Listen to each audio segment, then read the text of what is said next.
तर आपल्या सगळ्यांचं आजच्या या भागवत क्लासमध्ये स्वागत आहे. उत्तमोत्तर प्रभूंनी आणि गौरेशनी ही खूप सुंदर संधी आणून दिलेली आहे. आज महालय आणि आपण सुरुवातच करतोय पुरुषोत्तम मासाची आणि तेवढ्यात हा असा एक छान योग येणं, जेणेकरून आपल्याला संक्षेपमध्ये का पण होईना भागवतम ऐकायला मिळेल, असा एक छोटासा आपला हे प्रयत्न आहे. याच्यात मी जास्ती वेळ नाही घालवणार. हरे कृष्ण. तर आपल्याला एक लक्षात येईल की श्रीमद भागवतम म्हटल्यावरती 7 दिवसाचा जो सप्ताह असतो पुरुषोत्तम मासामध्ये अनेक ठिकाणी हा सप्ताह जो आहे हा अगदी अनुषंगाने आपण बघतो की भक्त अगदी प्रेमाने भगवान पुरुषोत्तम यांच्या प्रित्यर्थ हा करत असतात. आणि वास्तविकपणे एक दुसरा ग्रुप जो आम्ही चालू केलेला आहे त्याच्या द्वारे आमचा असा एक छोटासा प्रयत्न होता की संक्षेपमध्ये का होईना पण लोकांना हे समजायला पाहिजे की श्रीमद भागवतम वास्तवमध्ये काय आहे. आणि आपण जेव्हा श्रीमद भागवतमचं पारायण करायला घेतो तेव्हा बऱ्याच वेळा बघतो की फक्त 7व्या स्कंदावरती सुद्धा त्याचे निरूपण करण्यासाठी जवळजवळ 7 दिवस लोकनाथ महाराज त्याच्यावरती बोलत असतात. आणि अनेक असे त्यातले विषय आहेत की आपल्याला असं लक्षात येतं की जेणेकरून जे वेगवेगळे वक्ता आहेत, भागवताचे जे वक्ता आहेत, ज्यांना आपण भागवत या नावाने जाणतो, ते अनेक पद्धतीने याचं जे श्राव्य आहे हे लोकांपर्यंत पोहोचवण्यासाठी अगदी तत्परतेने याचं इलॅबोरेशन करत असतात, विस्तार करत असतात. अगदी आपण वृंदावनमध्ये जरी गेलो तर आपल्याला वृंदावनमध्ये मोठमोठे बॅनर्स पाहायला मिळतात की उत्तमातले वक्ता जे आहेत यांच्या पद्धतीचे बॅनर्स असतात. भागवत पुराण याला एक अलौकिक असं महत्व आहे आपल्याकडे भारतामध्ये आपल्याला लक्षात येतं. आणि वास्तविक पाहता पुरुषोत्तम मासातच नाही तर आपल्याला सगळ्यांना सांगितलंय की नष्टप्रायशो भद्रेषु नित्यम भागवत सेवया. तर असं नाहीये की फक्त पुरुषोत्तम मासाच. त्यामुळे प्रभुपादांच्या आंदोलनामध्ये सकाळी सकाळी आपण म्हणजे आपली दिनचर्या म्हणजे मूळ साधना झाल्यानंतर हे भागवतम ऐकण्याची आपल्याकडे श्रवण करण्याची जी एक आपल्याकडे परंपरा आहे ती याकरताच आहे की जोपर्यंत आपली साधना होत नाही तोपर्यंत हे श्रवण करण्यासाठी सुद्धा आपण तत्पर नसतो. त्यामुळे कुठेतरी आपल्याला असं पण लक्षात येतं की हे जे आपल्याकडे चालून आलेलं आहे, ही परंपरा जी चालून आलेली आहे ही पण अगदी वैचारिक पद्धतीने आपल्याला असं जाणवतं की बाबा आपली साधना झाल्यानंतर आपण ह्या ऐकायला बसतो सकाळी. थोडक्यातच याचा सांगण्याचा उद्देश असा आपल्याला पुढे लक्षात येईल की एक योग्यता काय आहे एखाद्या व्यक्तीची भागवतम ऐकण्याची. तर भागवतम वास्तविकपणे आपण बघतो की मुळात आपण जेव्हा इस्कॉन मध्ये विशेष करून आपण याचं जेव्हा निरूपण ऐकण्याचा प्रयत्न करतो तेव्हा अनेक पद्धतीने आपल्याला श्रोतेगण याविषयी आपल्याला सांगत असतात. एक मिनिट, माझा थोडासा स्क्रीन अडकला, तो मी फक्त एकदा बघण्याचा प्रयत्न करतो. सगळ्यांना स्क्रीन दिसतोय हा आपला? येस प्रभू. ओके. तर आपल्याला जेव्हा आपण श्रीमद भागवतम जेव्हा आपण डोळ्यासमोर ठेवतो तेव्हा आपल्याला आपल्या डोळ्यासमोर ही प्रतिमा उभी राहते. वास्तविकपणे हे जे प्रेझेंटेशन आहे तुम्ही इंग्रजी वगैरे हा विषय त्याचा साईडला सोडून प्रत्येक या पानावरती जी चित्र आहेत ही चित्र वास्तविक प्रभुपादांनी आपल्या उत्तमातल्या उत्तम शिष्यांकडून प्रेमाने भक्तिभावाने ही काढून घेतलेली आहेत. आणि मला असं वाटलं की यांना इथे जागा देणं म्हणजेच त्या मोठमोठ्या कलाकारांना त्याचं भाग्य मिळणं जे काही आहे हे आपलंच असं भाग्य आहे की एवढ्या मोठ्या कलाकारांनी एवढी मोठी कॉन्ट्रीब्युशन आपल्या आंदोलनात दिलेली आहे आणि ती आपण डोळ्यासमोर ठेवून चैत्रिक पद्धतीने म्हणजे चित्रपूर्ण भागवतम समजून घेण्याचा प्रयत्न करणार आहोत, जेणेकरून एक एक चित्र जे आहेत ही आपल्याला हे भागवतमचं संक्षिप्त जे महत्व आहे म्हणजे विशेष करून आता आपण स्कंद पहिला जर घेतला आहे तर आपण समजण्याचा प्रयत्न करूया. असं समजलं जातं की भागवत याचं गूढ ज्ञान भागवताचं जर ऐकायचं असेल तर जोपर्यंत एखादा व्यक्ती अगदी पूर्णपणे एकाग्र होत नाही, तोपर्यंत याचा बोध जो आहे, याचा अर्थ जो आहे, याचा सारांश जो आहे किंवा याचा मूळ भाव जो आहे तो त्याला स्पर्श पण करू शकत नाही. मग एखाद्याला वाटेल म्हणजे पूर्णपणे अंतर्मुख होण्यासाठी किंवा पूर्णपणे त्याच्यावरती एकाग्र होण्यासाठी काय आवश्यकता आहे? तर सगळ्यात महत्वाची गोष्ट म्हणजे आपल्या अंगी शुद्धी असणं आवश्यक आहे. आपल्या कर्मांमध्ये शुद्धी असणं आवश्यक आहे. आणि शुद्धी कुठून येते?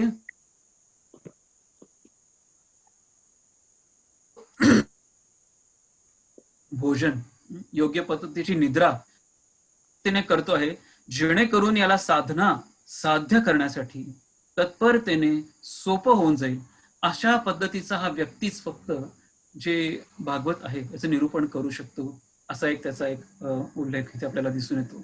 त्यामुळे विशेष करून जरी हे सगळे गुण जरी नसतील, पण एखाद्या योग्य व्यक्तीकडून आपण म्हणतो श्रील प्रभुपादांनी अशा पद्धतीचे हे श्रोता तयार केलेले आहेत की जेणेकरून वेगवेगळ्या एक नाव आपल्याला घेता येत नाही, की उत्तमातले उत्तम जे आपल्याकडे गोस्वामीज आहेत त्याचे निरूपण आपल्या भक्तांच्या समोर ठेवत असतात.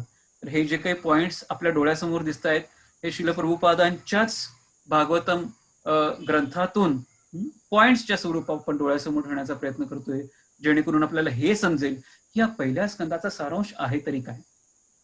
सगळ्यात महत्वाचा भाग असा, आता डोळ्यासमोर जेव्हा आपल्याला भगवद्गीता येते तेव्हा त्याच्यामध्ये पण 4 पात्र आपल्याला नजरेत येतात. एक आहे भगवान श्रीकृष्ण आणि अर्जुन, आणि दुसऱ्या साईडला आपण बघतो संजय आणि धृतराष्ट्र.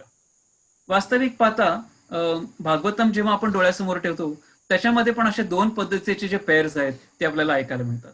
एक तर आहे शुकदेव गोस्वामी, परीक्षित महाराज आणि तिथला जो ऋषी समूह आहे तो एक आहे.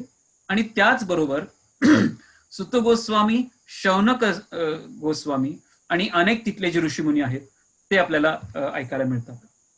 तर आपल्याला इथे पाहायला मिळतं की व्यासाचा निर्दिष्ट सुत गोस्वामी आहेत आणि इथे अनेक भक्तांचा समूह जो आहे, ऋषीमुनीचा समूह आहे. विशेष करून नैमिषारण्याच्या ठिकाणी जेव्हा त्यांचा यज्ञ होत होता, आपल्याला इथे यज्ञ बघायला मिळतोय. या यज्ञाच्या ठिकाणी अगदी उत्स्फूर्त होऊन या सुत गोस्वामींना शौनक ऋषी जे आहेत सगळ्यांचं रिप्रेझेंटेशन करण्यासाठी उत्स्फूर्त करतायत की हे महाबाहो, हे ऋषी श्रेष्ठ, आपण कृपा करा. कारण जेव्हा शुकदेव गोस्वामींनी जेव्हा हे याचं निरूपण केलेलं होतं त्या प्रांगणामध्ये आपण पण बसलेला होता. म्हणजे हे जे इथे आहे हे फक्त सामान्य ऋषीमुनी इथे नाही आहेत, आपल्याला नारद मुनी सुद्धा इथे बसलेले आपल्याला दिसतात. इतकंच नव्हे, आपल्या भारतामध्ये अनेक गोत्रावलींचे जे ऋषीमुनी आहेत, भारद्वाज आहे किंवा आणखीन वशिष्ठ आहे, हे सगळ्या पद्धतीच्या असे जे गोत्रावलीचे मेन जे ऋषी आहेत हे सगळे इथे याच्या निरूपणासाठी बसलेले आहेत, हे असं आपल्याला लक्षात येतं. आणि त्याच्यामध्ये हे सुत गोस्वामी सुद्धा असल्यामुळे प्रेरित होऊन त्यांना हे सांगण्यासाठी आले, शौनक गोस्वामी प्रेरित करतायत की आपल्या मुखारविंदातून, आपला जे मुखारविंद आहे याच्यातून ही अमृतधारा जी आहे भागवतातून आम्हाला पण ऐकायला येऊ द्या. अशा पद्धतीने आपण बघतो की अध्याय पहिल्यामध्ये की भागवत पुराण याचं एक रूपक आपल्याला डोळ्यासमोर ठेवलेलं आहे. एक विचार घेणं, लक्षात घेणं आपण फार महत्वाचं आहे की कुठलाही आध्यात्मिक विषय घेताना आपल्याकडचे जे लेखक आहेत, स्कॉलर्स आहेत किंवा विचारवंत आहेत, ते काय डोळ्यासमोर ठेवतात? एक रूपक डोळ्यासमोर ठेवतात. रूपक म्हणजे काय? रूपक म्हणजे इंग्रजीमध्ये ज्याला आम्ही मेटाफॉर म्हणतो, म्हणजेच एखादी उपमा देऊन तो विषय सहजपणे श्रोत्यांना समजून यावा म्हणून. इथे भागवत पुराणाला सूर्याची उपमा दिलेली आहे असं समजून येतं. कृष्ण स्वधामोपगते धर्मज्ञानिभिः सह कलौ नष्ट दृश्यम येश पूर्णार्को धुनादिभिः. कसं आहे हा भागवत पुराण? अगदी एखाद्या आलेल्या, जसं आपण म्हणतो कलेला चंद्र येतो, पण त्याचप्रमाणे सूर्य जेव्हा कलेला येतो तेव्हा आपण काय म्हणतो, शुभ, अगदी पूर्णपणे प्रकाशित असतो मॅच्युअर्ड स्टेजला. आणि अशा पद्धतीने हा भागवतम जो आहे भगवंतांचं जसं काही इथून जेव्हा भगवान पृथ्वी त्यांनी जेव्हा सोडली आणि आपल्या धामाकडे निघून गेले, तेव्हा त्यांच्याबरोबर असंही म्हटलं जातं की धर्म आणि जे ज्ञान आहे ते पण जणू त्यांच्याबरोबर ते घेऊन चालले होते. अशा पद्धतीचा थोडासा भाव पण डोळ्यासमोर ठेवण्याचा इथं प्रयत्न केलेला आहे. त्यामुळे जर प्रकाशच नसेल तर प्रकाश भगवंत जर आपल्या बरोबर घेऊन जात असेल तर तिथे अंधकार हा नक्कीच होणार.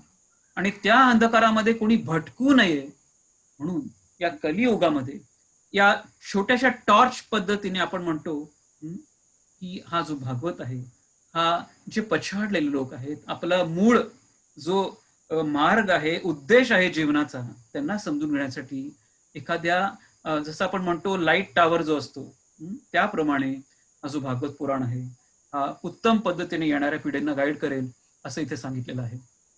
तर मग सगळ्यात पहिल्यांदा आपण बघतो की या पहिल्या अध्यायात असं सांगितले की प्रश्न केले, या ऋषीमुनींनी प्रश्न केले. काय पद्धतीचे प्रश्न केले? तर शौनकानी प्रश्न केला की बाबा या जीवनामध्ये जीवनाचा उद्देश तरी काय आहे? वास्तविकपणे जीवनाचा उद्देश पण म्हणण्यापेक्षा आपण भगवंतांचे एवढे अवतार बघतो.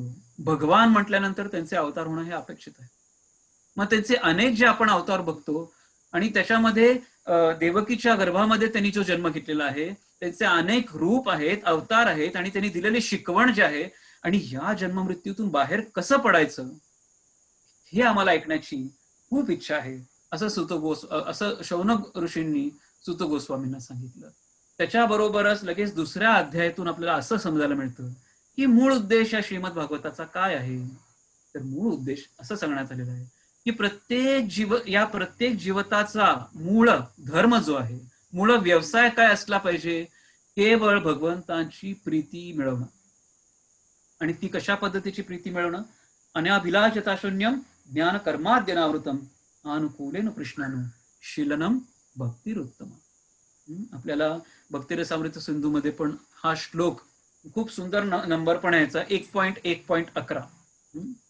तर याच्यामध्ये सांगतायत की बाबा मूळ उद्देश काय आहे? तर भगवंतांचं प्रेम प्राप्त करणं. आणि काय एखाद्याने इच्छा केली पाहिजे? आरोग्यपूर्ण जीवन असणं हे अत्यंत आवश्यक आहे. या काळामध्ये कुणाला सांगण्याची किंवा कुणाला याचा वेगळ्या पद्धतीने अभ्यास करून देण्याची आवश्यकता नाही की एखाद्याचं आरोग्य योग्य असून जेव्हा आपल्याला भक्ती करायची हे किती महत्वाचं आहे. ही गोष्ट वेगळी आहे की आपल्याला ऑनलाईन सगळे क्लास उपलब्ध झालेले आहेत, पण आरोग्य हे पूर्ण विश्वावरती आता अशा पद्धतीने पछाडलेलं आहे की आपण डायरेक्ट संघ जरी घेतलो नसलो, जे आपण म्हणतो वपू जरी नसेल तरी आध्यात्मिक मार्गामध्ये वाणीच्या द्वारे आपण संघ करू शकतो. त्यामुळे भागवतामध्ये इथे एक खूप सुंदर विषय येतो आणि वास्तविक पद्धतीने हा विषय इतर कुठल्याही ग्रंथामध्ये पाहायला सहजतेने मिळत नाही किंवा ऐकायला सुद्धा मिळत नाही. आणि तो म्हणजे काय आहे? ब्रह्मण, परमात्मा आणि भगवान याचं निरूपण करणे. सगळ्यात महत्वाचं हे अत्यंत आवश्यक आहे आपल्याला हे समजून घेणे की भगवंतांची 3 स्वरूप काय आहेत असे या भागवतातल्या दुसऱ्या अध्यायामध्ये, पहिल्या स्कंदाच्या दुसऱ्या अध्यायामध्ये सांगितलेलं आहे की ब्रह्मेती परमात्मेती भगवान इति शब्दते. तर हे भगवंतांचे ते 3 स्वरूप आहेत हे जीवात्म्याने पहिल्यांदा समजून घेतले पाहिजे. कसे स्वरूप आहेत? पुन्हा इथे रूपक आपण बघतो. रूपक म्हणजे पुन्हा सांगितलं की उपमा दिली की श्रोत्यांना तो विषय सहजतेने समजावा. हा एक त्याच्यामध्ये मूळ उल्लेख असतो. आणि ते भगवान श्रीकृष्ण आहेत, पण भगवान श्रीकृष्णांचे आपल्याला डिटेल दिसतच नाहीयेत. आपण कधी कधी एखादा स्टेजवरती एखादा प्रोग्राम जर तुम्ही बघितलात तर आपल्याला असं लक्षात येतं की समजा त्या येणाऱ्या कलाकारांच्या जर पाठीमागून जर लाईट सोडला असेल तर त्यांनी कोणता पोशाख घातला आहे, त्यांचे हावभाव काय आहेत हे आपल्याला कळत नाही, कारण लाईट पाठीमागून असतो. त्याप्रमाणे इथे आपण प्रतिमा बघतो आहोत भगवंतांची, आपल्याला त्यांचे डिटेल्स काहीच दिसत नाही. मुरली वाजवणारा कोणतरी मुरलीधर आहे, भगवान श्रीकृष्ण आहे एवढं समजतं. पण पहिल्या डोळ्यासमोर काय येतं? प्रकाश येतो, फक्त प्रकाश दिसतो. म्हणजे भगवंतांचा फक्त एखाद्या योग्याने अनेक वर्षांनी तपश्चर्या केल्यानंतर जो प्रकाश प्राप्त करणं आहे त्याची उपमा सूर्याशी दिलेली आहे प्रभुपादांनी. कशी आहे की सूर्य आहे, सूर्याचा प्रकाश आहे आणि सूर्यलोक आहे. म्हणजे एखाद्या योग्याने अनेक 7 चक्रांना उत्स्फूर्त करून हा मोठा अभिमान बाळगायची आवश्यकता नाही की मला मुक्ती प्राप्त झाली, कारण ती मुक्ती अपरिपूर्ण आहे. का? कारण त्याला फक्त प्रकाश प्राप्त झालेला आहे आणि प्रकाश प्राप्त झाल्याने सूर्याची प्राप्ती होत नाही किंवा सूर्यलोकाची पण प्राप्ती होत नाही. असा पण इकडे एक भाव आपल्याला समजून येतो. म्हणून या प्रकाशाला प्रभुपाद भागवतातल्या भाषेमध्ये ब्रह्मज्योती असं म्हणतात. पुढच्या आपण ह्याच्यामध्ये बघतो की हाच जो योगी आहे तो जेव्हा फक्त 7 चक्रांचा न विचार करता आपल्या हृदयामध्ये असलेला जो परमात्मा आहे त्याचं जेव्हा ध्यान करायला लागतो तेव्हा त्याला परमात्मा याचं दर्शन घडतं. विष्णू आपण म्हणतो विष्णू. विष्णू काय आहे? विष्णूचाच अर्थ असा आहे अणुरेणू. प्रत्येक अणुरेणूमध्ये ही शक्ती जेव्हा संचार करते तिला आपण विष्णू म्हणतो. त्याप्रमाणे विष्णू तत्व हे सामान्य नाहीये. विष्णू तत्व समजून घेण्यासाठी पहिल्यांदा स्वतःची मनस्थिती, स्वतःच्या चेतनेची मनस्थिती, जी स्थिती आहे ती फार सूक्ष्म करावी लागते. कारण भगवान विष्णू तितके सूक्ष्म असल्यामुळे तो विषय, तो सब्जेक्ट जेव्हा आपल्या डोळ्यासमोर समजून घ्यायचा आहे तेव्हा तितकं सूक्ष्म असल्याशिवाय आपण हा विषय समजून घेऊ शकत नाही. सूक्ष्म चेतना, सूक्ष्म अभ्यास, सूक्ष्म पद्धतीचं आचरण हे अत्यंत महत्वाचं आहे. जेणेकरून हा परमात्मा जो आहे, जो विष्णू आहे, आपल्या हृदयामध्ये जो प्रकट झालेला आहे याचं दर्शन घडतं. ही पुढची स्टेज आहे योगाची, असं प्रभुपादांनी इथे सांगितलेलं आहे. जिथे जेणेकरून चतुर्मूर्तीचं दर्शन एखाद्या योग्याला घडू शकतं. पण त्याच्याही पुढचा अभ्यास काय आहे? डेफिनेटली प्रकाशापेक्षा परमात्म्याचं जे स्वरूप आहे ते प्राप्त करणे का उच्च स्तरावरती आहे.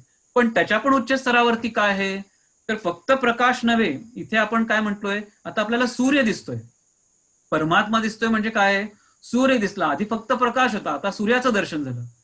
तो प्रकाश आहे, तो कुठून आला? त्या सूर्यापासून आला. पण पुढे काय झालं? तो सूर्याकडे बघितल्यानंतर सूर्य आहे तरी काय, तर सूर्य म्हणजे एक मोठं लोक आहे, सूर्य लोक आहे.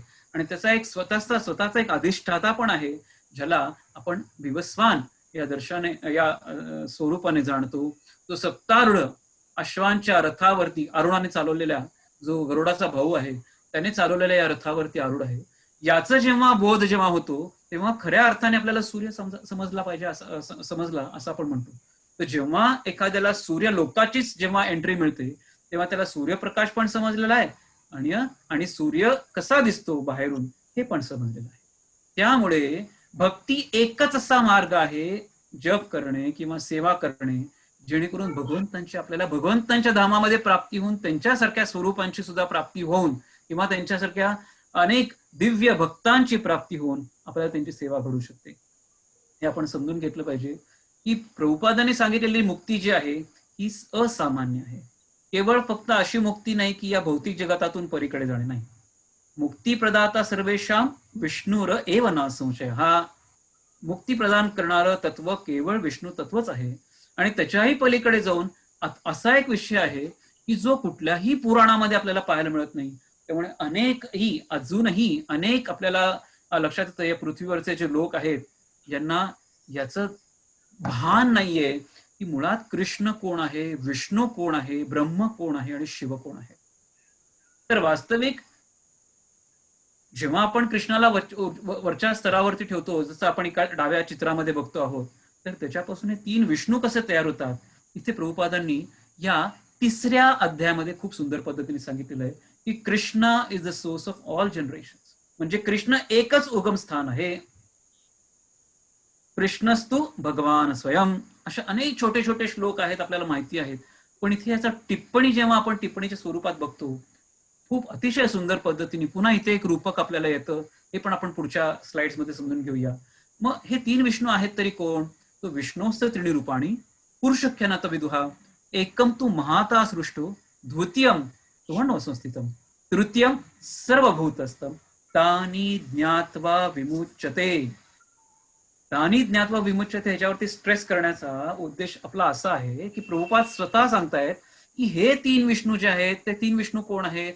तर पहिला विष्णू आपल्याला इथे असा दिसतोय की हे विष्णूचं स्वरूप कसं आहे, कारणोडकशाही विष्णू. म्हणजे या पूर्ण जगताला आता तो कारण होणार आहे. ते कोणापासून प्रकट झालेलं आहे? डायरेक्ट गोलोकातल्या कृष्णापासून प्रकट झाले. आणि हा योग निद्रेत असलेला हा जो विष्णू आहे, याच्या शरीराच्या अनेक जे छोटे छोटे आपण म्हणतो बुडबुडे तयार झालेले आहेत, घामाचे असे म्हणतो तसे, आणि एक नाही अनगिनत बुडबुडे जसे असतील, बबल्स जेव्हा म्हणतो. एखादा छोटासा मुलगा काय करतो, एक छोटीशी पिपाणी तयार करतो आणि त्या साबणाच्या पाण्यातून अनेक बुडबुडे बाहेर सोडतो. एकही बुडबुडा त्याला स्वतःला मोजता येत नाही, मोजायला सांगितल्याच्या वडिलांना. पण इथे अशा पद्धतीने अनेक बुडबुडे भगवंतांच्या त्वचेपासून तयार झालेले आहेत. आणि त्या प्रत्येक एक बुडबुड्यामध्ये जो दुसरा विष्णू आहे लक्ष्मीसह, लक्ष्मीकांतम कमल नयनम असं जे स्वरूप आहे, जे शेषशाही आहे, हे आपल्याला पाहायला मिळतं. आणि त्याच्या नाभीतून कमळ बाहेर आलेलं आहे, जेणेकरून चतुरानन, चतुर्मुख ब्रह्म निर्मिती करणारा हा जो भौतिक निर्मिती करणारा जो ब्रह्म आहे तो त्याच्यावरती आरूढ झालेला आहे. आता त्यांनी निर्मिती तरी केली, जसा एखादा कुंभार अनेक मडकी तयार करतो तसे यांनी निर्मिती केली, पण नुसती निर्मिती करून काही उपयोग होत नाही. चतुरानन म्हणजे चारी दिशांना हे ब्रह्मा आता तू याची निर्मिती कर. आणि अशा पद्धतीने निर्मिती केल्यानंतरही त्याच्यामध्ये चेतना जागृत करण्यासाठी पुन्हा भगवंत परमात्म्याच्या स्वरूपाने त्याच्यामध्ये प्रवेश करतात, ज्याला क्षीरोदकशाही विष्णू आपण म्हणतो. त्यामुळे पहिला आहे कार्णोदकशाही विष्णू, दुसरा आहे गर्भोदकशाही विष्णू. गर्भ म्हणजे ज्याच्या उदरामध्ये या पूर्ण सृष्टीचा गर्भ आहे आणि तो आता कारण होणार आहे प्रत्येक या तत्वांना जागृत करण्यासाठी. त्यामुळे विचार करा, भागवत म्हणजे फक्त एक धार्मिक ग्रंथ नाहीये, केवढा सायंटिफिक आणि शास्त्रीय पूर्ण ग्रंथ आहे हे आपल्याला लक्षात येतं. आणि याची उपमा कशी दिलेली आहे, भगवंतांचे अवतार आहे त्याची उपमा पुन्हा एक रूपकाने दिलेली आहे. तर आपण जेव्हा एखादा समुद्र बघतो आणि या समुद्राच्या अनेक अनगिनत लाटा एकानंतर एक येत राहतात, त्या पद्धतीने श्री भगवान जे आहे त्यांचे जे अवतार आहेत काळानुसार यदा यदा धर्मस्य ग्लानिर्भवति भारत, आपण बघतो की त्या काळानुसार त्या आवश्यकतेनुसार हे अर्जुना ही मी अशी स्वरूप घेत असतो. तर याच्यामध्ये सगळ्यात महत्वाचं म्हणजे आपण बघतो की परमात्मा विष्णू जो आहे एकही असं जीवतत्व नाही आहे ज्याच्यामध्ये त्याचं स्वरूप आपल्याला पाहायला नाही मिळत. त्यामुळे जो एखादा असा साधू आहे ज्याने या विष्णू तत्वाला पूर्णपणे किंवा सूक्ष्मपणे किंवा दिव्यपणे शुद्धपणे श्रवण करून आत्मसात केलेला आहे, त्याची स्थिती काय असते, विद्या विनय संपन्ने ब्राह्मणे गवी हस्तिनी शूनिचैव श्वपाकेच पंडितः समदर्शिनः. आणि केवळ हाच जो साधू आहे, एखादा वैष्णव आहे, याला हा विषय माहिती असल्यामुळे हा विष्णूंना सगळ्यामध्ये पाहतो आहे, त्यामुळे तो भेद करत नाही, असं पण भगवद्गीतेत आपल्याला पाहायला मिळतं. आणि तोच हा परमात्मा स्वरूपी विष्णू आपल्याला इथे वरती पाहायला मिळतोय. सगळ्यामध्ये सचेतन आहे. झाडापानामध्ये जे काही जीवतत्व आहेत सृष्टीमधले 84 लाख योनी जे आहेत त्यांना सगळ्यांना चेतना युक्त करण्यासाठी हा जो सचेतक विष्णू आहे परमात्मा सगळ्यांमध्ये अवतीर्ण होतोय. ज्याप्रमाणे एखाद्या व्यक्तीने असा विचार करावा की मी एक बादली माझ्या बाल्कनीमध्ये ठेवतो सूर्यवरती आलेला असताना, तर लगेच आपल्याला काय दिसतं की त्या बादलीमध्ये सूर्याचं प्रतिबिंब दिसतं.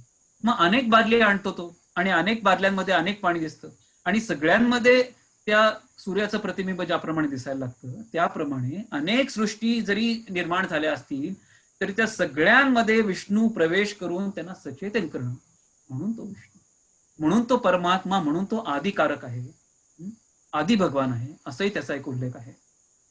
पुढचा येतो 4था अध्याय, सगळ्यांचे प्रिय असलेले मूळ शिरोमणी भक्त शिरोमणी ज्यांना आपण नारद या नावाने जाणतो. यांचा जर उल्लेख केलाच नाही तर भागवत पुढे जाणारच नाही, असा जणू हा जो अध्याय आहे. तर शौनक ऋषी पुन्हा सुत गोस्वामींना विचारतायत की कुठला हा काळ होता या श्रीमद भागवताचा, सांगण्याची का आवश्यकता ठरली, आणि ही स्फूर्ती व्यासदेवांना झाली तरी कशी झाली ही स्फूर्ती, कोण होतं त्याला कारणीभूत, आणि मग कोण आहेत ते जे व्यासदेव आहेत.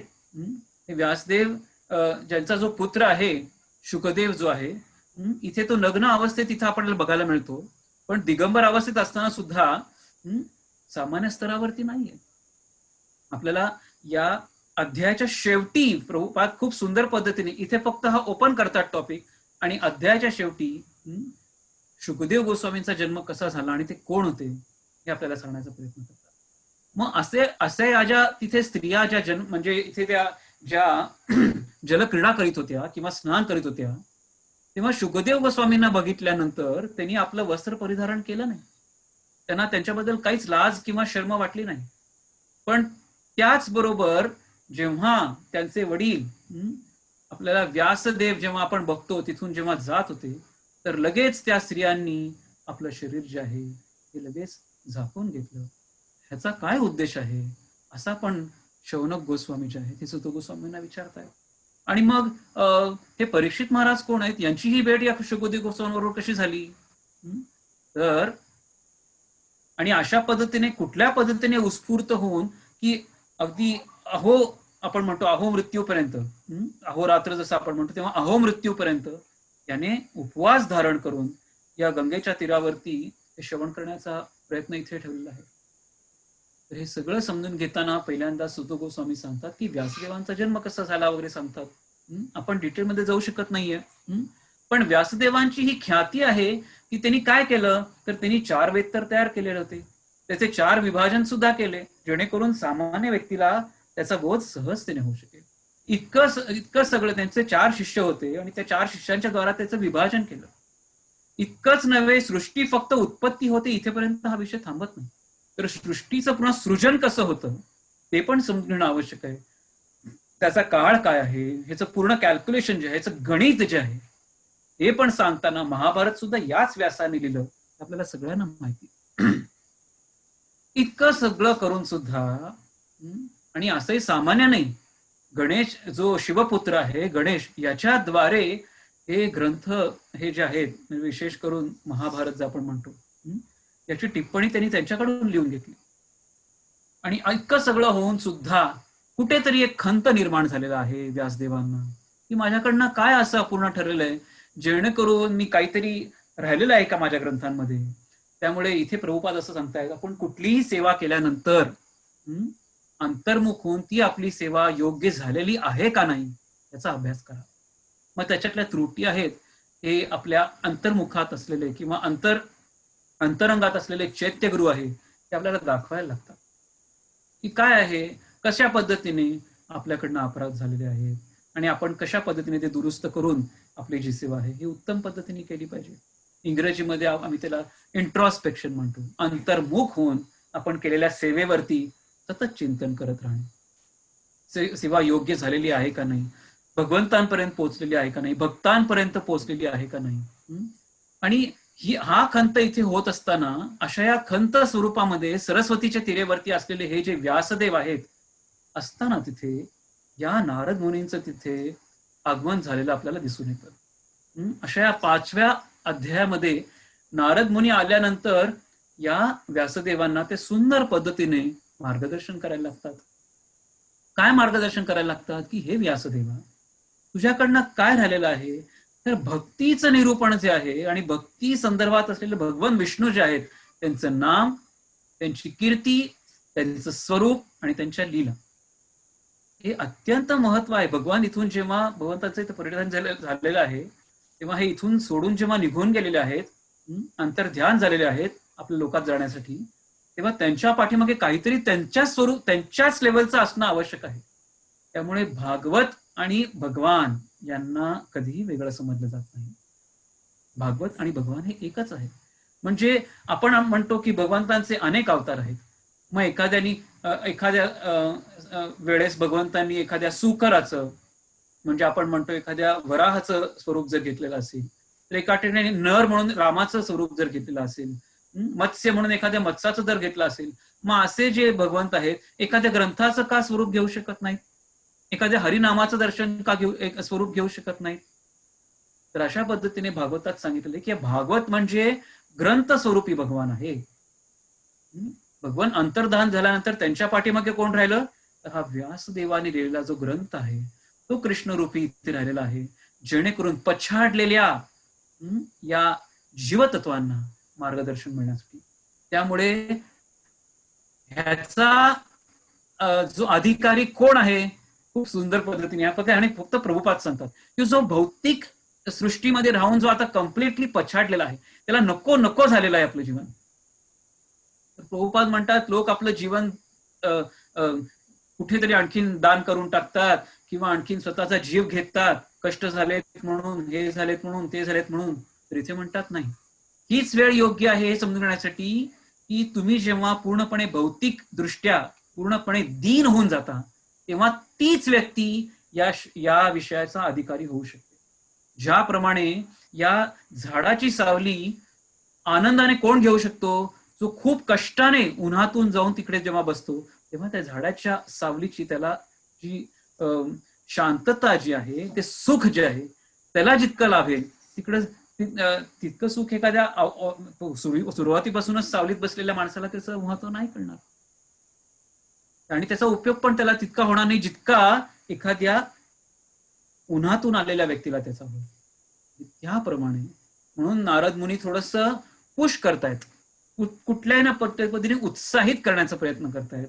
म्हणून असं सांगितलं गेलेलं आहे की आपण जेव्हा कनिष्ठ अधिकारी आहेत, उत्तम अधिकारी आहेत, मध्यम अधिकारी आहेत, तर या मध्यमाधिकारीच्या भक्तांनी, टीचर्सनी, मेंटर्सनी काय करावं? कनिष्ठ भक्तांना उत्स्फूर्त करावं भक्ती करण्यासाठी.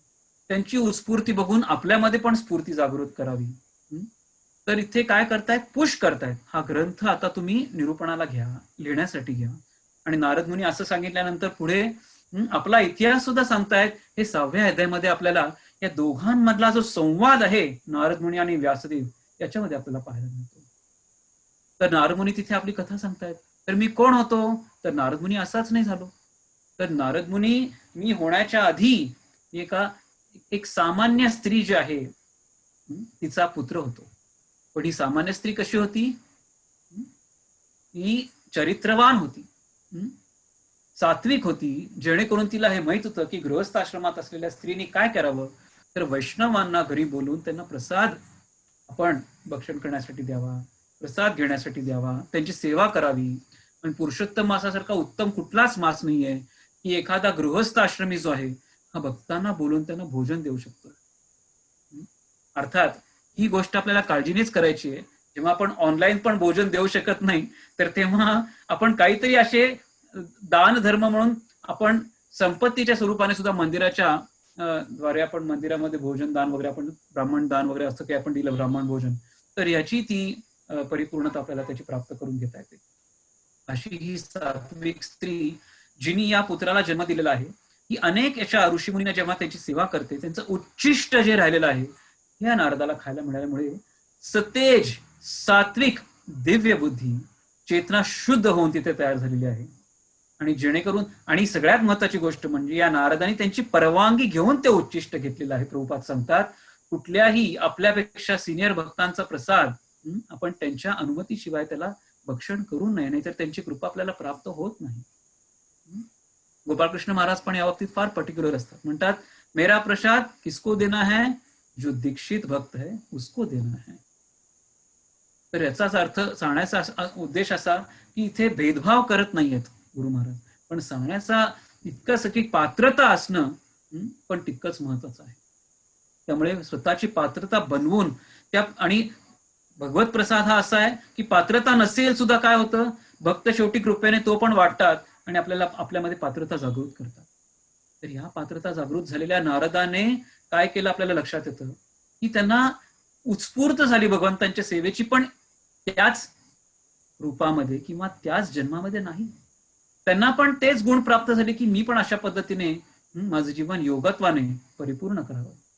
आणि ज्याप्रमाणे आपण म्हणतो की भगवंतांनी अरेंजमेंट करावी, तर सर्पदंशाने त्यांची जेव्हा माता तिचा मृत्यू होतो, तेव्हा नारद मुनी त्वरित पूर्व दिशेने निघून जातात, जेणेकरून भगवंतांचा ध्यास घेऊन जातात की जेणेकरून मला माझ्या योगत्वाने त्या परमतत्वाला मी जाणण्याचा प्रयत्न करेन. आणि अनेको वर्षे जेव्हा त्या वृक्षाच्या खाली जेव्हा उत्तम पद्धतीने एक वृत्त होऊन, एक मुख होऊन, अंतर्मुख होऊन जेव्हा ते ध्यान करीत असतात, तेव्हा त्या हृदयामध्ये या विष्णू मूर्तीचं त्यांना दर्शन होतं असं आपण समजतो. आणि त्या विष्णू मूर्तीचं दर्शन झाल्यानंतर क्षणासाठी हे दर्शन झालेलं पुन्हा लगेच लुप्त झाल्यानंतर पुन्हा ते शोधायला लागतात डोळे उघडून, हे स्वरूप कुठे गेलं, हे स्वरूप कुठे गेलं. तेव्हा भगवान त्यांना अंतःकरणातूनच आपल्याला गाईड करतात नारद मुनींना की हे नारदा, या शरीरात असताना तुला माझं इतकंच दर्शन आहे हे प्राप्त होईल, तुझ्या पुढच्या जन्मामध्ये तुला ह्याची पूर्णता आहे ह्याची प्राप्त होऊन जाईल. त्यामुळे असा पण प्रश्न केला होता, म्हणजे नारद मुनी हेही सांगतायत, जेव्हा प्रलय जेव्हा झाला आणि ही सृष्टीचं सृजन झाल्यानंतर जेव्हा पुन्हा त्या नारायणामध्ये ही सृष्टी पूर्णपणे विराम झाली आणि पुन्हा जेव्हा स्फूर्त होऊन तेव्हा या सृष्टीचा जन्म झाला, तेव्हा जेव्हा मी प्रकट झालो, नारद म्हणून प्रकट झालो आणि भगवंतांच्या असीम सेवेमध्ये मला परिपूर्णतेने भक्ती करण्यासाठी संधी मिळाली. याचाच उद्देश असा की मुक्ती म्हणजे कशी असावी, तर आपलं अस्तित्व गमावण्याची नाही. जे योगी मुक्ती म्हणजे मुक्तीच्या पाठीमागे धावतात आणि फक्त प्रकाशाला धारण करतात, असे हे अद्वैती जे आहेत तर असं नाही. भगवंतांच्या स्वरूपाचं विवेकपूर्ण विवेचन करून, अभ्यास करून, आत्मसात करून, त्यांचं रूप धारण कसं झालेलं आहे बघून, आणि ते आपल्या हृदय कमळावरती आधारित ठेवून जेव्हा एखादी भक्ती करायला लागतो, तेव्हाच तो फक्त भगवंतांना प्राप्त करायला लागतो, करू शकतो, आणि खऱ्या अर्थाने ती मुक्ती ठरली जाते. असं भागवतातली जी मुक्ती आहे ही फार वेगळ्या पद्धतीची, हे पण समजून घ्या. अन्य कुठलाही विषय जेव्हा मुक्तीचा केला जातो तेव्हा लोक आपल्याला सांगतात मुक्ती म्हणजे बस, मुक्ती म्हणजे स्वर्गवास होणे. तर तसं नाहीये. तर भागवत थोडा पुढच्या स्तरावरती जाऊन आपल्याला मुक्तीच्या संदर्भात देतो.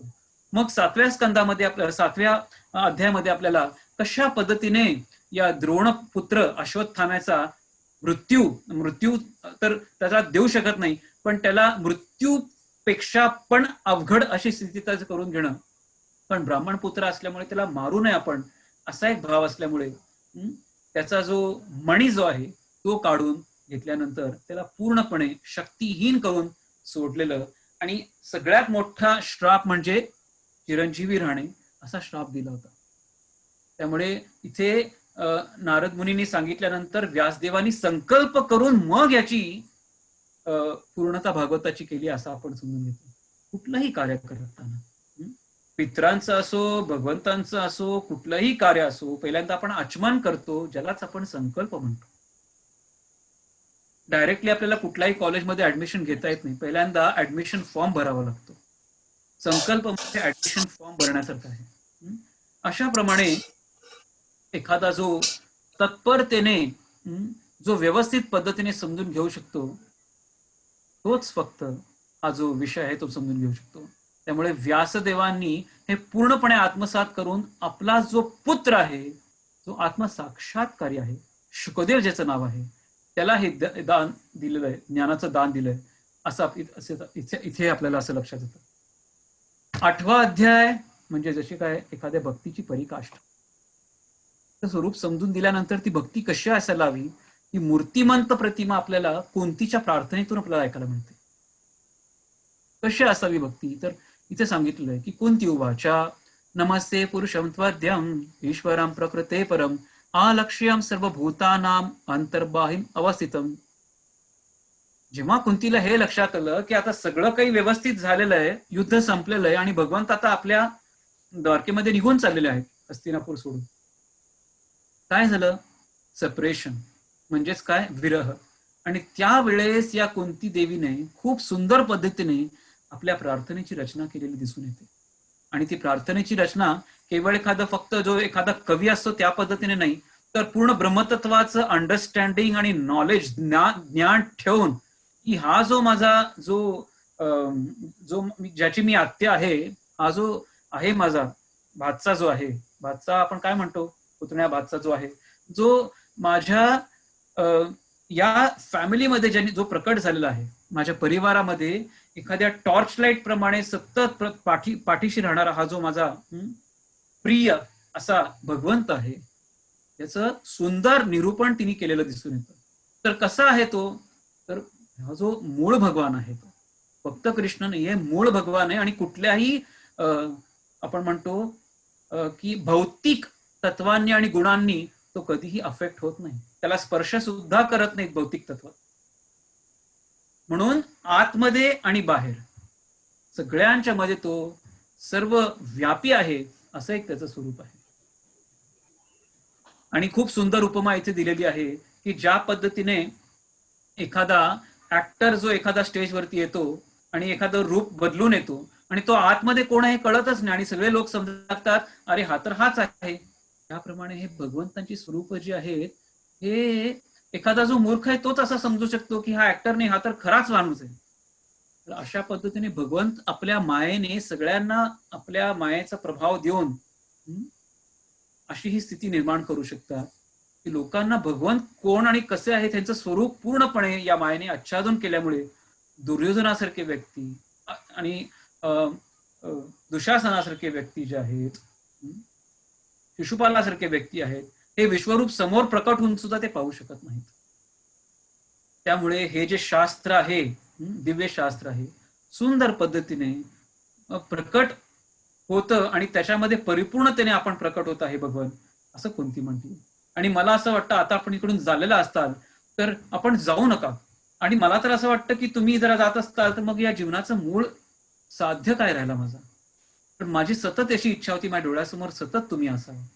तर मग फक्त प्रॉब्लेम्स होते तेव्हा जर आला असताल तुम्ही, इतके सगळे कष्ट होते, तर मग हे कष्ट निघून जाणं योग्य नाहीये. कारण कष्ट निघून झाल्यामुळे तुम्ही पण निघून चाललात. मग कष्टच मला द्या ना.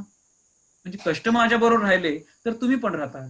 अशा पद्धतीची उत्कंठा घेऊन त्या कुंतीचे जे प्रार्थना आहेत ती खूप सुंदर पद्धतीने या 8व्या अध्यायात आपल्याला समजायला मिळतात.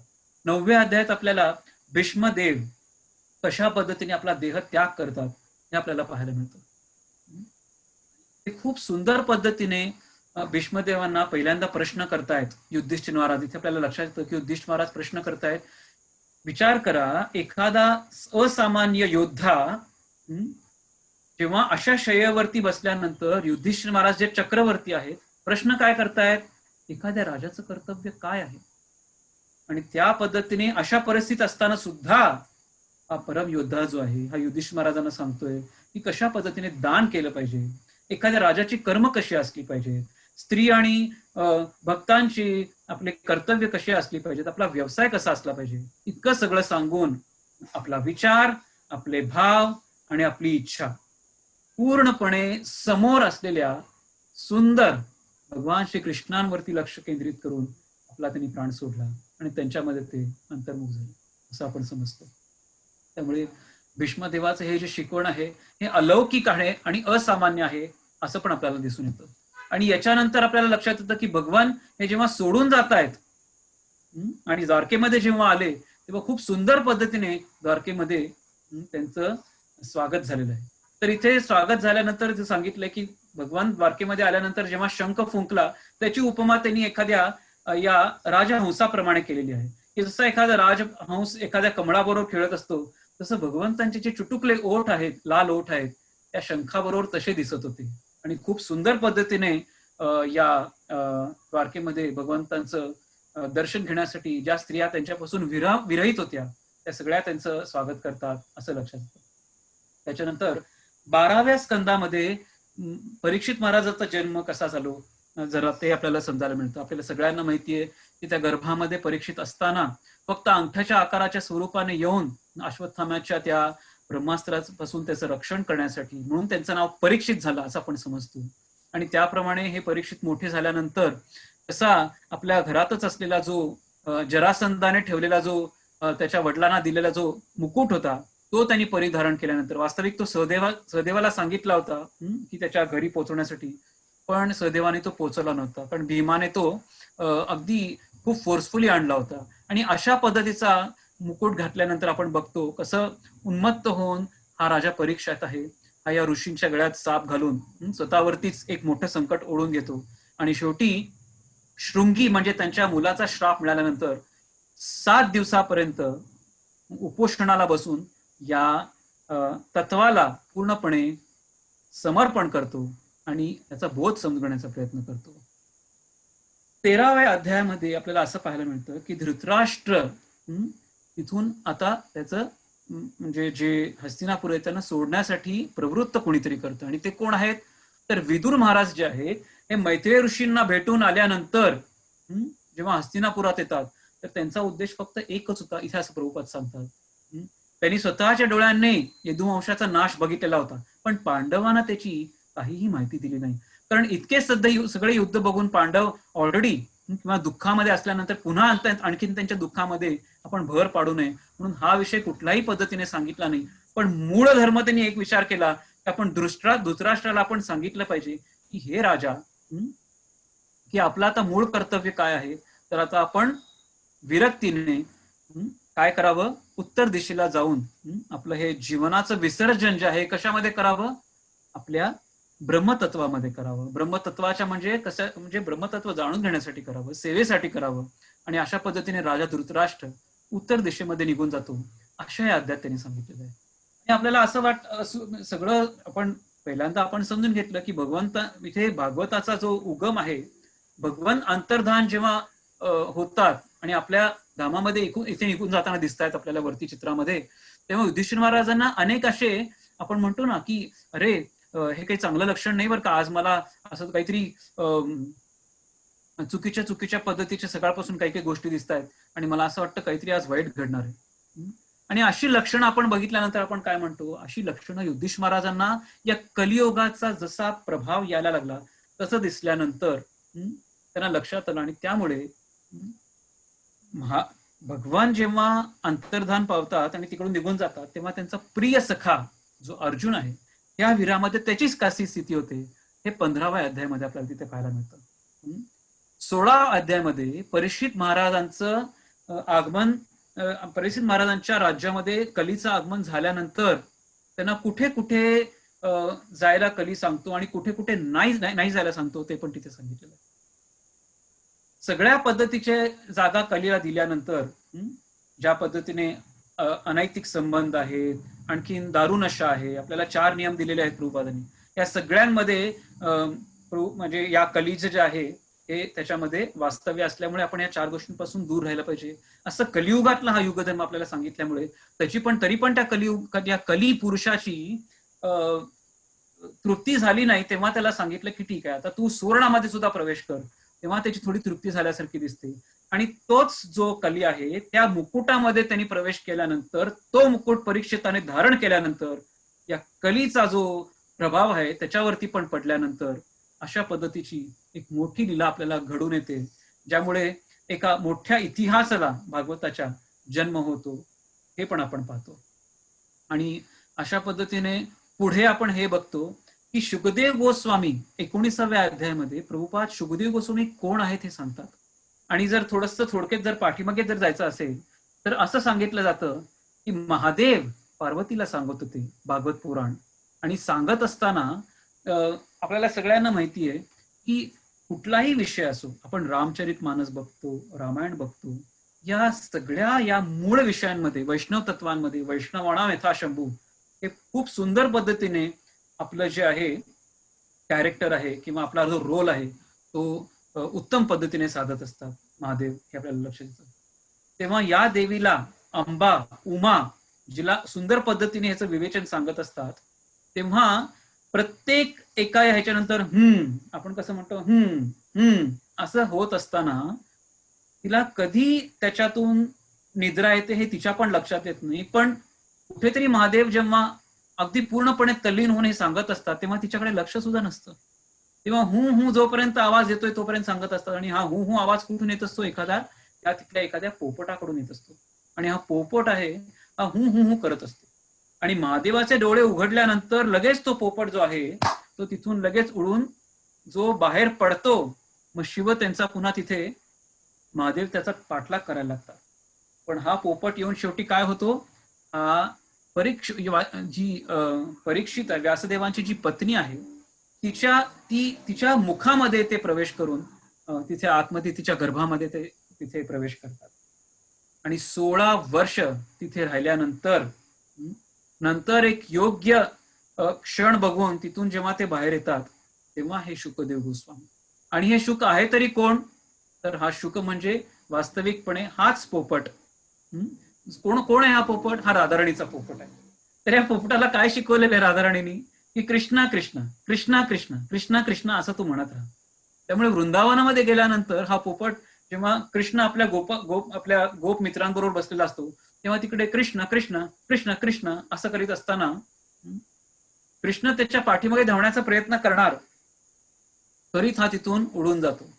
आणि अशा पद्धतीचे या ज्या लीला आहेत शुकदेव गोस्वामीच्या, आपल्याला असं लक्षात येतं की अर्थात हा खूप मोठा विषय आहे.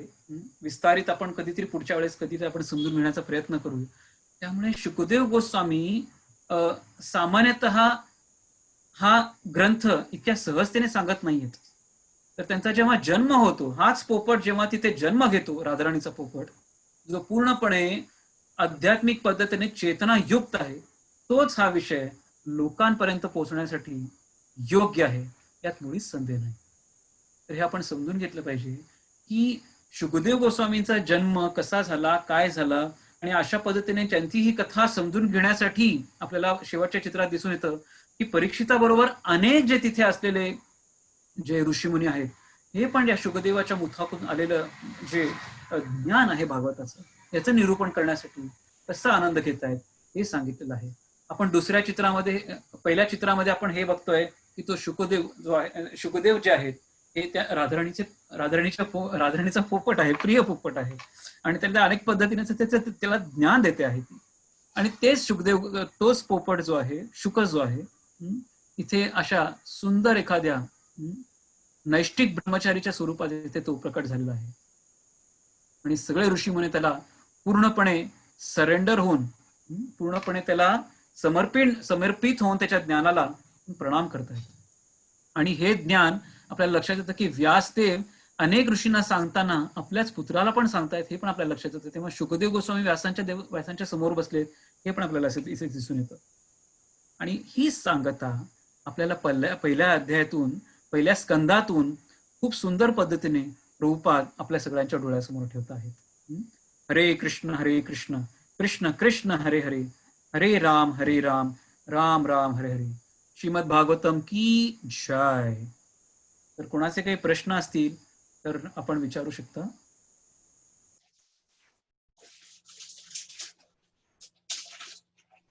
आपण संक्षेप मध्ये समजून घेण्याचा प्रयत्न केलेला आहे.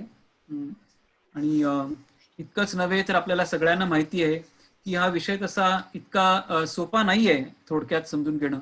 पण आपल्याला प्रभुपाद सांगतात, जर तुमची साधना जर योग्य असेल, जपमाळा जर योग्य करत असताल, तर हा विषय सहजतेने प्रभुपादांनी सांगितल्याप्रमाणे समजून घेऊन आपल्या हृदयाकमळातलं जे भगवंतांचं स्वरूप आहे ते आपण त्याला उत्स्फूर्त करून हरे कृष्ण महामंत्राला प्राप्त करून आपण उच्च धामामध्ये भगवंतांची, या पुरुषोत्तमाची प्राप्ती आपण करू शकतो, असं पण सांगितलेलं आहे. हरे कृष्ण. त्याच्या आधी मला असं थोडंसं विचारावं असं वाटतं सगळ्यांना की अशा पद्धतीचं जे प्रेझेंटेशन आता पॉवर पॉईंटचं तुम्हाला चित्र वगैरे दाखवल्यानंतर समोर सतत प्रतिमा असून बोलणं तुम्हाला योग्य वाटतं का, हे तुम्हाला जास्ती बोध घेण्यासाठी योग्य वाटलं, हे मला तुमच्याकडनं ऐकायला आवडेल. बोध नाही. आपण जेव्हा नेहमी एखादं प्रवचन बघतो की त्या एखाद्या स्पीकरला जेव्हा डोळ्यासमोर बघत असतो, पण माझा इथे असा एक छोटासा प्रयत्न होता की मला असं वाटलं की असा हा गहन विषय डोळ्यासमोर ठेवताना ती चित्र पण आपल्या डोळ्यासमोर जर असती तर हा विषय सहजतेने आपल्याला समजू शकेल, असा एक थोडासा भाव होता. त्यामुळे मला असं वाटतं की तुम्हाला त्याचा आनंद घेता आला असेल. हो प्रभूजी, खूप छान वाटलं, खूप छान लेक्चर झालं तुमचं. हरे कृष्ण. हरे कृष्ण. हरे कृष्ण. म्हणजे असं जे आता प्रेझेंटेशन केलंय त्याप्रमाणे लेक्चर समजायला पण सोपं जातंय, त्यामुळे हे चांगलं वाटतंय. कारण काय होतं, बऱ्याच वेळा आपण प्रभुपादांनी किंवा भगवद्गीतेमध्ये आपण जेव्हा प्रमोट करतो ग्रंथ वितरणाच्या वेळेस, तेव्हा विशेष करून सांगत असतो की कुठल्याही ग्रंथामध्ये एवढे सुंदर पिक्चर्स नाही आहेत. प्रभुपादांनी प्रिंटिंगच्या स्वरूपामध्ये एवढे सुंदर चित्र दिलेले आहेत. मला असं वाटतं ते डोळ्यासमोर ठेवून प्रत्येक वेळा आपण भगवद्गीता वाचतोच असं नाही, पण कुठेतरी जो माझ्या मनातला किंवा माझ्या हृदयातला जो चित्रकार आहे त्याला असं वाटलं की या सुंदर चित्रकारांनी जी केलेली कलाकृती आहे ही पण आपण लोकांच्या डोळ्यासमोर ठेवावी असं वाटलं.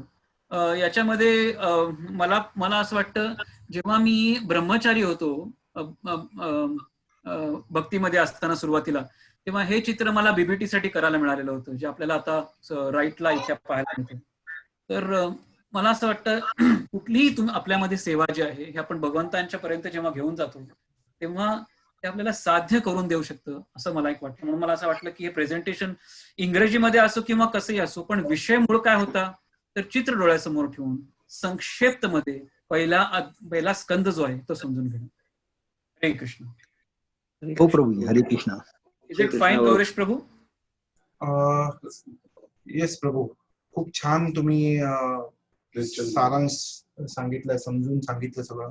कुठेतरी मला असं वाटलं की एखाद्या ऑनलाईन लेक्चरला एखाद्या स्पीकरचा चेहरा आणि फक्त त्याचे शब्द किती वेळ एखादा श्रोता बघू शकतो, पण जेव्हा असतो तेव्हा त्याचे हावभाव आणि त्याची वपू जी आहे, त्याचा प्रेझेन्स जो आहे तो वेगळा असतो. पण ऑनलाईन असताना मला असं वाटलं की फक्त स्पीकरच्या व्यतिरिक्त अनेक जे स्वरूप आहेत व्हिज्युअलाइज, जसं तुम्ही म्हणताय करायला सोपं जावं, मला असं वाटतं की हे खूप सोपं होईल सगळ्यांना समजून घेण्यासाठी. आणि हे सगळे आपले इस्कॉनचे पेंटिंग्स आहेत, ही इस्कॉनची संपत्ती आहे. कृष्णा आर्टच्या द्वारे ही संपत्ती आज प्रसिद्ध आहे आपल्या विश्वभरात. जे मला विचारत होते की भागवताचं जर तुम्ही निरूपण करणार असताल तर मग तुम्ही मराठीत बोलताय का हिंदीमध्ये बोलताय, तर मला असं वाटतं हे जास्ती लोकांना त्याचा लाभ घेता येईल आणि मी पण तसा प्रयत्न करतो, मला असं वाटतं. परत पुढच्या वेळेसचे जे लेक्चर्स असतील ते जेव्हा पण तुम्ही द्याल ते दुसऱ्या स्कंदापासूनचे ते आपण हिंदीमध्ये घेऊया. That is a good suggestion. Yes हरे कृष्णा. हा जी, हरे कृष्ण. हरे कृष्णा. हरे कृष्णा. प्रश्न विचारायच्या अगोदर आपलं नाव सांगा. हा, हो. मी स्मिता खमितकर. हरे कृष्ण. हा. मी प्रभूजींची मोठी बहीण आहे. येस, हरे कृष्णा. दंडवत प्रणाम. हरे कृष्ण. मी पहिल्यांदा अटेंड केलंय. खूप छान झालंय. चित्रांमुळं सगळं व्यवस्थित कळलं मला. म्हणजे इतकं डिटेल नॉलेज मध्ये मी नव्हते, पण खूपच सुरेख झालेलं आहे. मला आवडलं खूप. म्हणजे हरे कृष्ण. सगळ्यांना मूळ संदेश असा द्यावासा वाटतो की जे ब्राह्मण दीक्षा घेणारे जे आता भक्त आहेत आणि जे आहेत यांच्या अनेक असे प्रश्न आहेत की डीटी वर्शिप आपण कशा पद्धतीने केली पाहिजे. तर हा फार महत्वाचा भाग आहे. पण त्यासाठी भगवद्गीतेचं योग्य पद्धतीने त्याचा अभ्यास असणं ब्राह्मण दीक्षेसाठी अत्यंत आवश्यक आहे. आपल्याकडे प्रभुपादांनी जो त्याच्यानंतर दिल्यानंतर आपल्या मेंटर्सनी, विशेष करून आपले स्कॉलर्स, म्हणजे विशेष करून राधेश्याम प्रभू, कमलोशन प्रभू असे जे आहेत वक्ता आपल्याकडचे, त्यांनी याचा अभ्यास सखोल पद्धतीने 108 श्लोक तरी कमीत कमी आपल्याला अभ्यासपूर्ण माहिती असणं अपेक्षित आहे असं आपल्याला सांगितलेलं आहे. तर ब्राह्मण दीक्षा घेणाऱ्या भक्तांनी याची दक्षता घेणं अत्यंत आवश्यक आहे की 108 श्लोक, मी कदाचित त्या गौरेश प्रभूंना मी ती लिस्ट पण पाठवेल, तुमच्याकडे पण ती लिस्ट असेल, डेफिनेटली लिस्ट असेल. आणि या ज्या आता तुमच्या ज्या शंका आहेत डीटी वर्शिपच्या, थोडंसं लॉकडाऊन आणि या सगळ्या सिच्युएशन थोड्याशा सैल झाल्यानंतर प्रत्यक्षपणे काळेवाडीला येऊन मी त्याचे डेमॉन्स्ट्रेशन दाखवेन तुम्हाला. कारण हा विषय या पद्धतीने सांगणं कितपर्यंत पोहोचेल याची मला थोडीशी जरा म्हणजे चिंता वाटते. तर थेरीच्या स्वरूपाने तुमच्या डोळ्यासमोर डेफिनेटली मला ते ठेवता येईल की एखाद्या ब्राह्मण दीक्षा घेणाऱ्या भक्तांचे डीटी वर्शिप मध्ये काय कर्तव्य असली पाहिजेत. आणि हे बेसिक पद्धतीने का होईना, पण मला असं वाटतं डेमॉन्स्ट्रेशन दाखवल्याशिवाय समजणार नाही. तर आपण डेफिनेटली, मी उत्तमावतार प्रभूंना पण सांगितलेलं आहे की योग्य वेळ आल्यानंतर आपण ह्याचे डेमॉन्स्ट्रेशन पण घेऊया आणि या भक्तांना त्याचा लाभ पण घेता येईल. पण आता मला तुम्हाला सगळ्यांना अशीच रिक्वेस्ट आहे की बेसिक जे आपल्याला आता रूल्स सांगितलेले आहेत, भोग ऑफर करताना वगैरे एखाद्या दीक्षित भक्तांनी कशा पद्धतीने केलं पाहिजे, आणि जर कुठले मंत्र जर ऍडव्हान्स लेवलवरती माहीत नसतील तर भगवंताच्या नामामध्ये आणि भगवंतांमध्ये फरक नाही. आणि हा शिरोमणी असलेला जो मंत्र आहे, महामंत्र आहे, तुम्ही त्या ठिकाणी आता म्हणत राहिल्यानंतर तुम्हाला कुठल्याही पद्धतीचा अपराध घडणार नाही याची मी तुम्हाला खात्री देऊ शकतो. तर असंच मला वाटतं सुरुवातीला ब्राह्मण जे आहेत ब्राह्मण दीक्षा घेताना अशीच सुरुवातीची तयारी करत असतात. त्यामुळे तुम्ही कुठल्याही पद्धतीची चिंता करू नका. गुरु महाराजांची कृपा तुमच्या सगळ्यांवरती, आपल्या सगळ्यांवरती आहे आणि सगळे आपण विद्यार्थी आहोत आणि डेफिनेटली आपल्याला हे प्राप्त करून घेता येईल. ओके. थोडक्यात मला असं सांगावं असं वाटतं, 1 मिनिट तुमचा घेतो, की इथे सांगितलेलं आहे की उद्यापासूनचा जो आता जो पुरुषोत्तम मास तयार होतोय त्याच्यामध्ये विशेष करून आपल्या इंद्रियांचं दमन केलं पाहिजे, सत्यवादी राहिलं पाहिजे, कुणाला कुठल्याही पद्धतीने क्रिटिसाइज करू नये, कुणाला कुठल्याही पद्धतीने आपण म्हणतो ना की कुठल्याही पद्धतीने कुणाला त्रास देऊ नये किंवा त्याची आलोचना करू नये. ब्रह्ममुहूर्तात उठून शक्य होईल तेवढं उठून भगवंतांना घीचे दिवे लावले पाहिजे.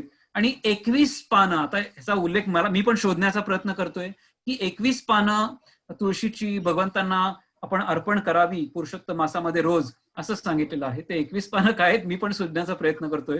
आणि 4 परिक्रमा का होईनात पण भगवंतांना आणि तुळशीला कराव्यात. तर भगवंतांना जर करता येत नसेल तर तुळशीला पण जर करू शकलो असतो तरी चालेल. आणि भगवंतांना जर मंदिरात जाऊन परिक्रमा करत नसतील तर काल्पनिक पद्धतीने पण त्याचा आपण लाभ घेऊ शकतो. भगवंतांना आणि भगवंतांच्या विशेष करून भक्तांना प्रसादाचा लाभ त्यांना आपल्याकडनं देता येईल अशा पद्धतीचं आपण दान करावं.